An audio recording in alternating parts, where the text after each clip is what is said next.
కాశ్మీర్లో జరిగింది చిన్న అంశంగా అదేదో ఓ 10 మంది నిరసన అనుకుంటే అత్యంత ప్రమాదం. దేశాన్ని ధిక్కరించడం, దేశ రాజముద్రని ధిక్కరించడం, దేశ రాజముద్ర వద్దని చెప్పడం, అంటే ఈ దేశ సార్వభౌమాధికారం వద్దని చెప్పడం, అంటే దేశం నుంచి ముక్కలు చేస్తామనే శక్తుల యొక్క వ్యవహారం అది. అది గుర్తుపెట్టుకోవాలి.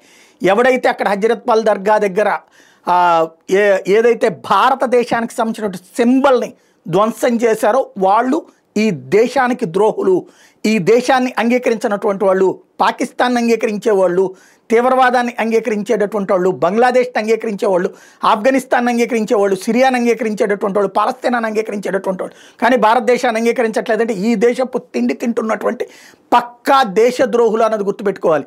వీళ్ళ పాస్పోర్ట్ మీద భారతదేశపు ముద్ర ఉంటుంది, వీడు ఖర్చు పెట్టే రూపాయి మీద అదే సింబల్ ఉంటుంది, అదే అశోక స్తూపం ఉంటుంది.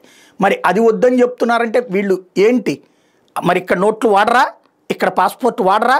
అదే సందర్భంలో అక్కడ అల్లకల్లోలం మళ్ళీ సృష్టించడానికి కుట్ర ఇదే ఆరంభం. రాజకీయం ప్రారంభమైన ప్రతిసారి కాశ్మీర్ని మొక్కలు చేసేటటువంటి శక్తులకి ఊపొస్తుంది, ఊతమొస్తుంది.